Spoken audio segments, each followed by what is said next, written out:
네, 안녕하십니까. 평택촌놈 주식TV 이슈 그리고 테마주 알려드리고 있는 어윤학 연구원입니다. 5월 21일 화요일이고요. 오늘 방송 녹음 진행하도록 하겠습니다. 자, 먼저 금일 시장 점검입니다. 오늘 우리 시장 일단 코스피 같은 경우에 소폭의 상승 출발을 해서 윗꼬리가 달린 양봉으로 마감을 했습니다. 전일 해외 증시 같은 경우에 미국 시장이 나스닥을 중심으로 좀 크게 하락을 했습니다. 자, 여기 보시면은 다우존스 0.33%, 나스닥 1.46% 하락을 한 거 알 수가 있는데요. 그리고 반도체 지수가 4%대 하락을 했습니다. 그 하락을 한 이유가 자, 미국이 중국의 IT 업체인 화웨이 사에다가 이제 제재를 한 그 여파로 인해서 미국 IT 기업들의 실적이 좀 안 좋아질 거다라고 하는 우려로 인해서 하락을 했는데요. 인텔이라든지 퀄컴이라든지 브로드컴 같은 반도체 부품 업체는 이미 화웨이사에다가 공급 중단 선언을 했고요. 여기에 구글이 역시나 안드로이드 서비스를 중단하겠다 또 밝혔습니다. 화웨이 같은 경우는 글로벌 스마트폰 판매량 2위권 회사인데요. 안드로이드 OS를 쓰고 있는 삼성전자 1등이고 그 2위가 바로 화웨이입니다. 애플 같은 경우는 iOS를 자체적으로 쓰기 때문에 논외에 있지만 중국에 생산기지가 있기 때문에 애플 역시도 이제 이 영향을 받았고요. 자, 근데 이에 대해서 화웨이사는 자기네는 이미 그 하드웨어 부품에 대해서는 3개월치 물량은 확보를 했다.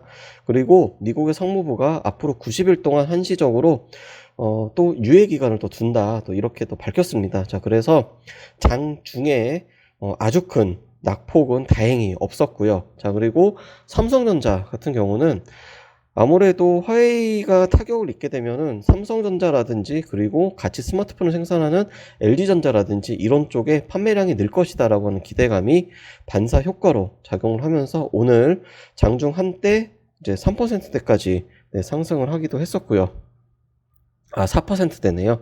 고가가 4.64% 크게 상승을 했고 소폭 하락을 해서 역시나 이제 갭 상승한 그런 양봉으로 마감을 했습니다. 자, 그리고 중요한 게 이제 수급입니다. 수급. 자, 코스피 외국인들이 8거래일 동안 계속 순매도를 했어요. 자, 근데 오늘 드디어 매수가 들어왔고요. 근데 이것도 아마도 삼성전자의 여파이다 보실 수 있겠고요. 자, 내일도 과연 이게 이어질지 계속 보시면 될 것 같습니다. 자, 그리고 오늘 또 특징 중 하나가 셀트리온 헬스케어죠. 대규모 블록딜 여파로 인해서 오늘 9%대 하락을 했습니다. 그리고 종가와 저가가 일치한 상당히 안 좋은 그런 모습입니다. 자, 그리고 이제 어떤 시황에 대해서 나머지 부분은 이따가 밤 10시 평택촌놈 정호영 대표님이 서울TV 방송에서 말씀을 해 주실 예정이고요. 오늘의 테마는 바로 히토류입니다.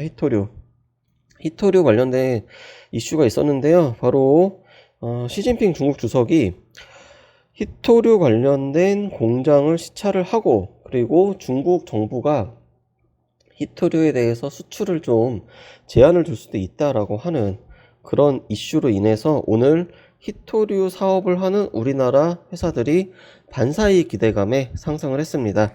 히토류가 무엇인지에 대해서는 지금 화면을 보면은 바로 이제 내용을 제가 간략히 전달을 해 놨고요. 일단 오늘 뭐 유니온이라든지 노바텍 그리고 유니온 머티리얼, 티플렉스 이 정도 종목들이 강하게 상승을 했고요. 어저께 점검을 해드렸던 이제 흥구석유 같은 경우도 오늘 역시나 또 이제 15%대까지 상승을 했습니다. 자, 그런데 이 나머지 요 히토류 테마 같은 경우도요. 물론 내일 바로 또 갈 수도 있어요. 근데 그게 아니더라도 이렇게 한번 강하게 시세가 나왔던 종목들은 살짝 더 조정을 받게 되고 그 다음에 미중 무역 분쟁이 이제 답이 없이 계속 그냥 지리하게 이제 이어진다라고 하면은 또다시 시세가 나올 수 있기 때문에 한번 관심 종목에 두고서 한번 살펴보면 좋을 것 같다라고 하는 측면에서 오늘 히토류 테마까지 같이 점검을 했습니다. 그래서 오늘은 전일 미국 증시가 왜 하락을 했고 그리고 우리나라 오늘 시장이 어떠한 종목들이 좋았는지 그리고 어떠한 테마가 움직였는지 이 정도까지 녹음 진행하도록 했습니다. 네, 하겠습니다. 마치겠습니다.